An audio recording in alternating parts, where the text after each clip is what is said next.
Doctor साहब, हमें तो ये कल से मजाक ही लग रहा है कि किसी प्राइवेट टेलीविजन को आपने वो कुछ दिखाने की इजाज़त नहीं दी, बड़े शान शौकत से जो है वो सरकारी टीवी इसको कवरेज देता है, दिखाता है, लेकिन फिर क्या होता है, पाकिस्तान में तो मजाक बनता ही बनता है, पूरी दुनिया में मजाक बनता है कि PIA एक वो इदारा जिसने दूसरी इंटरनेशनल एयरलाइंस की ट्रेनिंग की, उसको कोई लेने के लिए तैयार नहीं और बोली लगी सिर्फ 10 अरब रुपए की। लेकिन आपको क्यों लगता है कि ले लेनी चाहिए, 10 में भी ले लेनी चाहिए?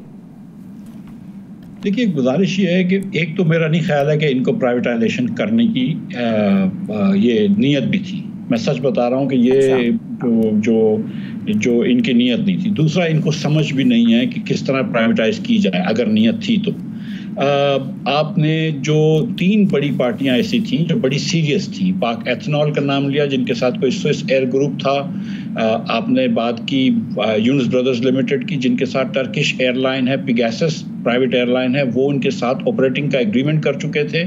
और उसके बाद ये फ्लाई जिना है जिसका मालिक असल में पीछे से एयर अरेबिया है, 50% मालिक। और ये तीनों ने बड़े पैसे खर्च करे, ड्यू डिलिजेंस करी, बड़ी चीज़ें की, और उसके बाद हुकूमत ने ऐसी शर्तें लगाई कि एक एक करके वो लोग चले गए। हुकूमत ने कहा कि हम पूरे शेयर नहीं बेचेंगे, 60% बेचेंगे। चलो ठीक है। उसके बाद उन्होंने कहा नहीं 40% हम शेयर बेचेंगे, लेकिन हम अपनी इक्विटी नहीं डालेंगे, आप पैसे डालिएगा, हम नहीं डालेंगे। भाई अगर वो पैसे डालेंगे तो आपने 40% हिस्सेदार है तो आपको भी डालने पड़ेंगे। उसके बाद आप कहते हैं 45 जहाज़ कर लो। भाई क्यों कर लें 45 जहाज़? प्राइवेट सेक्टर है, उसकी मर्जी है, वो जितने जहाज़ करे, 100 करना है 100 कर ले, 10 करना है 10 कर ले।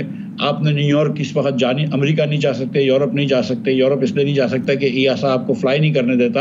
आपकी सिविल एविएशन अथॉरिटी के ऊपर भी उन्होंने सवाल उठाए हुए हैं जब से ये गुलाम सरवर साहब ने माशाल्लाह से ये स्टेटमेंट दिए थे। तो वो प्राइवेट एयरलाइन क्या कर लेगी अगर सिविल एविएशन जो है उसको EASA अप्रूव नहीं करेगी? तो इतने सारे मसले थे। अगर आपकी नीयत थी बेचने की तो आप उन लोगों की चीज़ों को अकोमोडेट करते और आप बेच देते। एक रिक्वायरमेंट जो इनकी है कि ये लोगों को नौकरी से ना निकाले जाए, ये रिक्वायरमेंट ठीक है, और ये रिक्वायरमेंट में कोई ऐसा मसला नहीं था एयरलाइंस को। जब ये आए थे सारे के सारे 6 या 7 लोग सौदा लेने के लिए, तो सबको पता थी कि ये रिक्वायरमेंट होगी। उसके बाद आप एडिशनल रिक्वायरमेंट्स कर रहे हैं। और आपको जो मैं 5-6 साल पहले कहता था कि PIA के 1 रुपए में बेच दो अगर कोई खरीदता है, तो बड़े लोग उसके ऊपर हंसते थे। सच्ची बात यह है कि अभी इस वक्त जो 10 अरब की बोली है ना, ये -590 बिलियन की बोली है, क्योंकि 600 बिलियन आपने हुकूमत ने कहा कि ये पैसे हम खुद दे देंगे PIA का, ठीक है। और 800 अरब रुपए का PIA के ऊपर कर्ज है, और इस साल PIA पिछले साल 90 अरब रुपए का नुकसान कर चुकी है, इस साल फिर 100 अरब रुपए का नुकसान करेगी। I am unable to understand doctor साहब, अगर बिडर्स रेडी नहीं थे, ये टर्म्स एंड कंडीशन इतनी ज्यादा उनके लिए ज़ाहिर सूटेबल नहीं थी, तो जो कल एक ड्रामा रचाया गया वो सिर्फ ब्लू वर्ल्ड सिटी के लिए, उन लोगों के लिए ड्रामा रचाया गया।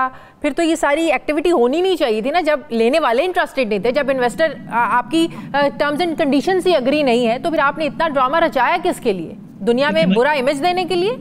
देखिए ना, आपको अगर बेचने की नीयत थी और अगर आपको ये था, तो जब फर्स्ट ऑफ ऑल ट्यूसडे के दिन एक मरतबा अगर ये बात पता चल गई कि एक ही बिडर है, ठीक है, तो ज़ाहिर है उस बिडर के पास तो कोई इंसेंटिव ही नहीं है ज़्यादा बिड करने का। वो कम से कम बिड करेगा, उसके बाद बोलेगा चलो इनको देखने दो, इनकी रिजर्व प्राइस आने दो, फिर देख लूंगा। Right, number 1। एक तो ये कि आपको ये साथ ही करना चाहिए कि जिस वक्त ये बिड बॉन्ड भरेगा उसी वक्त ये लिफाफा भी दे देगा प्राइस का, ताकि उसको पता नहीं चलेगा और कौन कर रहा है। एक तो आपने ये अलग अलग दिन करा, स्ट्रेटेजिक मिस्टेक है, बहुत सीवियर मिस्टेक है। लेकिन उससे पहले जब आपको ये पता चल गई कि ये यूनुस ब्रदर्स वाले, दूसरे दीगर लोग जो हैं, पाक एथनॉल वाले, एयर अरेबिया वाले, अगर ये जब पीछे हट रहे हैं, तो आपको जाके बोलना चाहिए कि खुदारा क्या मसला हो गया, बताइए, चले हम सॉल्व कर देते हैं आपके इश्यूज, ठीक है। थोड़ा सा आप अगर समझ रहे हैं कि आप हुकूमत है, पाकिस्तान है और आप बड़े लोग हैं, तो फिर यही होगा। 100 अरब रुपया इस वक्त शादिया इस फैसले की वजह से 100 अरब रुपया मेरा और आपका और इस कौम के बच्चों का ज़ाया हो गया।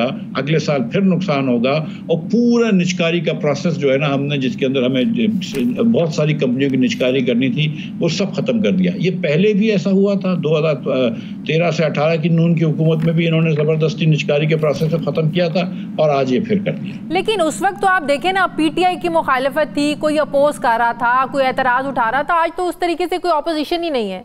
पीटीआई को अपने झमेलों से फुर्सत नहीं है, उन्हें अपने एहतजाज और अपने अंदर की लड़ाइयों से फुर्सत नहीं है कि इन मामलात पे बोल ही सकें, सिवाय इसके कि आज केपी गवर्नमेंट ने कहा है कि आप हमें दे दें, हम चला लेते हैं। मतलब कि आज देखिए ना, माहौल भी साफ है, कुछ तरीके से अपोज करने वाला भी नहीं है। आपने बड़े बड़े इश्तिहार लगाए, आपने बड़ा जो है ना बड़ी इंसेंटिव्स आपने लोगों को जो है ना, वो कहते हैं ना सब्ज बाग दिखाना, इन्वेस्टर्स को आपने दिखाया, लेकिन आप कर नहीं पाए। और दूसरा ये कि आप ये देखें कि इनकी संजीदगी का अंदाजा लगा लें, वजीर निजकारी नहीं थे आपके जो डार साहब है, जिन्होंने 3 हैट्स पहनी हुई हैं, जो वजीर खारजा भी हैं, फिर उस कमेटी के वो सरबरा भी हैं, फिर नायब डिप्टी प्राइम मिनिस्टर भी हैं, तो आप इनकी संजीदगी हमें क्या बताती? कोई धाई नहीं। देखिए, इनकी कोई संजीदगी नहीं है, ना इन लोगों को कोई समझ है। मैं आपको सच्ची बात बता रहा हूँ। मुझे थोड़ी सी और इन्फॉर्मेशन भी है कि इनको कोई समझ नहीं है। इनको ये पता ही नहीं थी कि क्या प्राइस होनी चाहिए। देखिए, कोई इस वक्त अगर एमिरेट्स भी खरीदती है ना इस एयरलाइन को, या ब्रिटिश एयरवेज खरीद लेती है, दुनिया की कोई बेस्ट एयरलाइन भी खरीद लेती है ना, तो अगले 2 साल पीआईए को फिर भी 100 अरब रुपए का, या 100 और अगले साल 50 अरब रुपए का, 150 अरब रुपए का 2 साल में नुकसान तो करना होगा। एक दिन में टर्न अराउंड नहीं कर सकते आप एयरलाइन को, आपको टाइम लगेगा। कितने अरसे बाद हमारी सिविल एविएशन दुनिया भर में एक्सेप्ट हो जाए, कितने वर्ष बाद पीआईए को परमिशन मिल जाए यूरोप जाने का। पीआईए के जहाज देखें, इस वक्त पीआईए के 50% फ्लीट जो है वो बंद खड़ी हुई है, जमीन पे खड़ी हुई। आप देखिए ना, मेन रेवेन्यू आपका यूरोप अमेरिका उन जगहों से आता है जहाँ पे पाबंदी लगी हुई है, तो वो अल्लाह जाने कब खुले। और जो आप जो छोटे जहाज उड़ा रहे हैं जिद्दा वगैरह के अंदर, तो जिद्दा वगैरह में शायद बड़े जहाज उड़ाने से बहुत सारे मसाइल हैं पीआईए के अंदर। और ये जो भी प्राइवेट, देखिए पीआईए जो है ना, वो पीएसओ के पैसे नहीं देता, सिविल एविएशन के पैसे नहीं देता, टैक्स टाइम पे नहीं देता, क्योंकि ये हुकूमत की ऑर्गेनाइजेशन है तो इसको छूट दे दी जाती है। लेकिन जब ये प्राइवेट सेक्टर होगी तो प्राइवेट सेक्टर को तो पहले पीएसओ के पैसे देने पड़ेंगे। पीएसओ एक दिन खर्च नहीं देगा एक्स्ट्रा इनको। इसी तरह एयरलाइन जो है वो प्राइवेट सेक्टर की एयरलाइन तो किसी का टैक्स की चोरी नहीं कर सकती है, टैक्स नहीं रख सकती है। हमें सीरियसली ये मैं समझता हूँ कि प्राइम मिनिस्टर को, कैबिनेट कमेटी ऑन प्राइवेटाइजेशन के चेयरमैन को, प्राइवेटाइजेशन सेक्रेटरी को और प्राइवेटाइजेशन मिनिस्ट्री को फिल फॉर चेंज कर देना चाहिए इस शिकस्त के बाद। और इन तीनों को चेंज करके मैं सीरियसली सच सोल्यूशन बताऊं, इसका एक ही सोल्यूशन है। आप 3 प्राइवेट सेक्टर के बिजनेसमैनों को उठाइए जो कि एविएशन जानते हो, जैसे कि कोई पीआईए का फॉर्मर चेयरमैन, कोई एक आध बैंकर, इन तीनों की कमेटी को बोलें कि जो 3 पार्टियां थी ना, जो 3 पार्टियां पीछे चले गई हैं, इनसे निगोशिएट करें, ये ब्लू वर्ल्ड से भी निगोशिएट करें और इनके साथ कोई अच्छी डील करके इस एयरलाइन को बेच दें। और ये जो भी कानून साजी करनी, लेकिन ब्लू वर्ल्ड वालों पे ये भी, उन पे भी तो तनकीद हो रही है ना कि उनका एक्सपीरियंस क्या है। आप कैसे, आपको लगेगा ये चला सकते हैं? देखिए, वो तो इन्होंने खुद इसको प्री क्वालिफाई किया है। हाँ, तो वो 3 लोगों की कमेटी बन जाएगी अगर उनको लगता है क्वालिफाइड नहीं है तो। लेकिन देखिए, किसी से एयरलाइन पाकिस्तान में नहीं चल सकती मां सिवाय के वो कोई बाहर से हेल्प लेके आए। जो लोग थे, जो मैंने जिनका नाम लिया, एयर अरेबिया लेकर आ रहे हैं, कोई पेगासस लेके आ रहे हैं, कोई और एयरलाइन लेंगे, तो ब्लू वर्ल्ड वाला जो है अगर पैसा है उसके पास तो वो भी कोई एयरलाइन ले आएगा, कोई बाहर से बंदे ले आएगा जो चलाएंगे, खुद तो नहीं चलाएंगे वो, मतलब। तो लेकिन मैं ये कह रहा हूँ कि इन चारों से, इन 3 दूसरे लोगों से और इनसे भी बात कर लें, जिससे कोई अच्छा आपको टर्म मिलता है लेकर आप किस्सा खत्म करें। लेकिन ये 3 लोग जो हैं, सेक्रेटरी साहब, प्राइवेटाइजेशन कमीशन के